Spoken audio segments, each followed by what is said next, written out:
E aí, será que o time do Inter, do Cacique Medina, já teve alguma novidade, algo diferente? Olha, muito pouco na vitória contra o Juventude. Não é uma crítica, é uma constatação, até pela circunstância. Ainda é o primeiro jogo, a gente tem que descontar isso. Vai levar 2, 3, 4 rodadas para aparecer algo mais concreto, para que a gente possa comparar o que fez o técnico do Internacional em relação ao primeiro, ao segundo, ao terceiro jogo. Mas vamos pelos aspectos positivos. O Inter jogou um primeiro tempo muito ruim, muito espelhado, parecido até na formação tática, na escalação, do que era o Inter do ano passado, que terminou o ano mal, apaticamente, com o Diego Aguirre.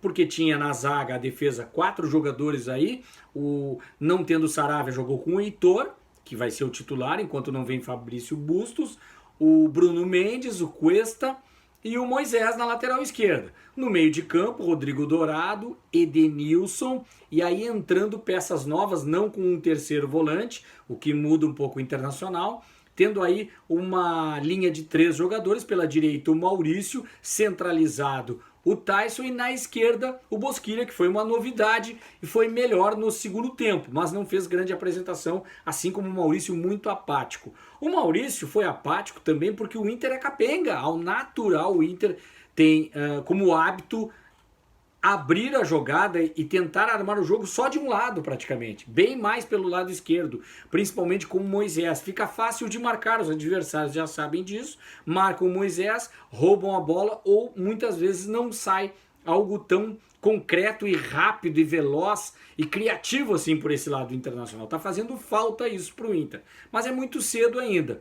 Mas mesmo assim, o próprio Moisés fez uma boa jogada, rebateu na defesa, colocando na área, e o Maurício abriu o placar para o Internacional. Depois o Bosquilha também faz uma jogada bem de ponta, de flanco, cruza para a área, aí sim o Yuri Alberto amplia a vantagem do Internacional 2-0.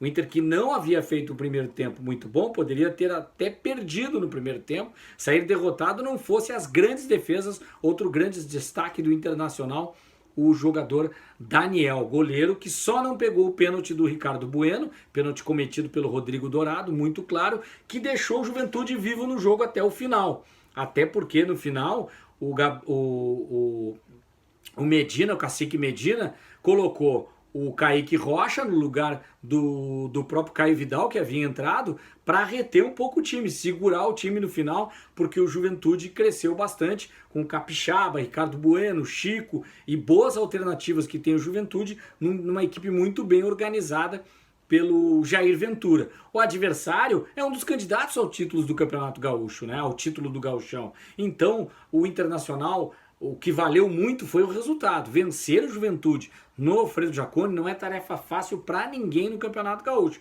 principalmente para os principais adversários do Juventude, que são o Internacional, e o próprio Grêmio mesmo em Série B ainda é candidato também ao título do Campeonato Gaúcho. Só vejo essas 13 equipes com chances de ser campeã gaúcha, pelo que vi, já do pouco que vi, porque esperava mais do Caxias, por exemplo, que jogou por Grêmio. Vou falar nisso num outro vídeo. O que falta ao Internacional então? Agora o Yuri Alberto, vendido por 90 milhões para o Zenit da Rússia, vai assinar o contrato, depois volta, joga no Internacional até a metade do ano. Mas não dá para contar com esse jogador pensando no ano do Internacional. No Campeonato Gaúcho, tudo bem.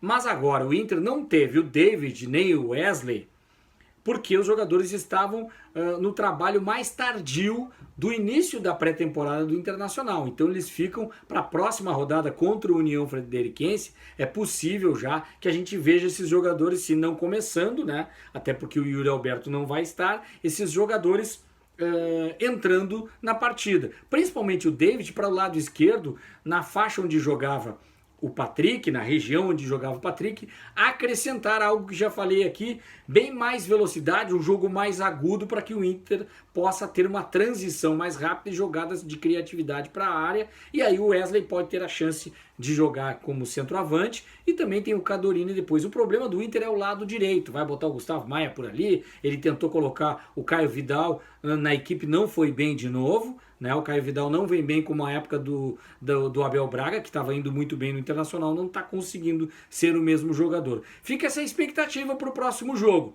O mais positivo de tudo, além do resultado, foi esse fato que eu reitero, do Cacique Medina não abrir mão de colocar os melhores jogadores que tem à disposição, até mesmo da Alessandro, que estava suspenso, pelo menos no banco no próximo jogo, contra o União Frederiquense no sábado, às 7 da noite, um jogador que fica à disposição para entrar no meio do jogo e fazer algo diferente também, pode ser uma alternativa para o meio-campo do Internacional, que estava pouco criativo. Achei o Tyson bem travado nessa partida ainda, não conseguiu ainda se soltar. Isso depende muito do que vai ser ao longo das rodadas que a gente vai ver um novo Inter.